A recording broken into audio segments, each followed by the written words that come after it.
Hello everyone, and welcome to a walkthrough of this little doozy of a free response.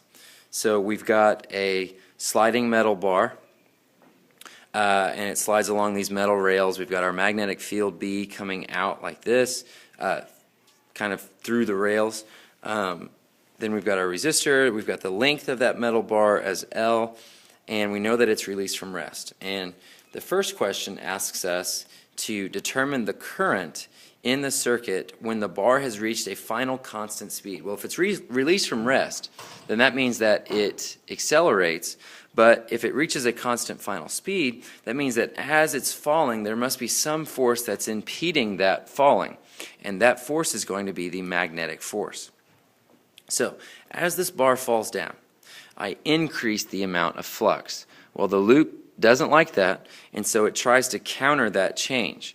And in doing that, it's actually going to create a current that's going to flow around like this. Okay? Now, if we think about force on a current-carrying wire, well, we run our fingers along the current, we curl our fingers in the direction of the force, and if I could make my fingers curl like that, it would be curling straight back like this, giving me a magnetic force that's directed back up the ramp, impeding the acceleration of the bar. So here's what I'm going to do. I'm going to draw a free body diagram for my bar. I'm just going to represent it as just a dot like that. So I've got weight coming down. And you can almost think about this as a mass on an inclined plane. Here's how the bar is sliding, and that magnetic force is directed back up the plane.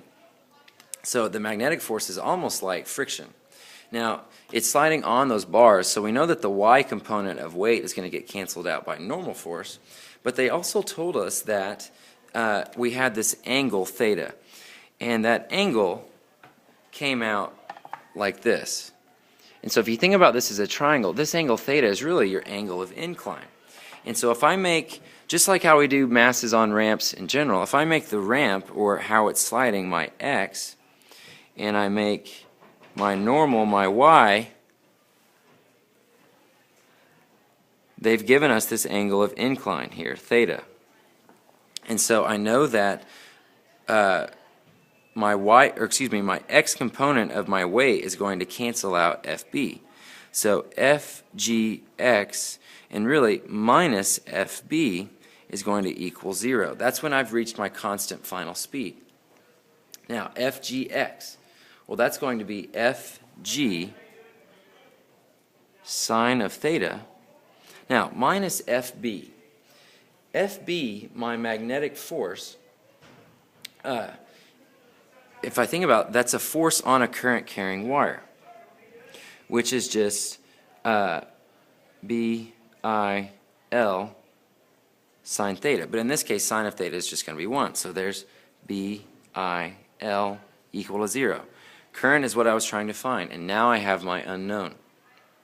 So you can rearrange that. You know FG is just mg. You solve for the current. Now, getting the final speed, what that speed actually is. Well, to get that V final, we've got to think about, well, okay, what equation do we have that works with velocity and flux? Well, we know that the induced EMF is equal to BLV. And what we can do is they gave us B. Now, the only thing we don't have is the EMF. But you know that EMF is IR, and ooh, you solved for I previously. So rearrange your variables and you can get that. So that should get you a pretty good start on that free response.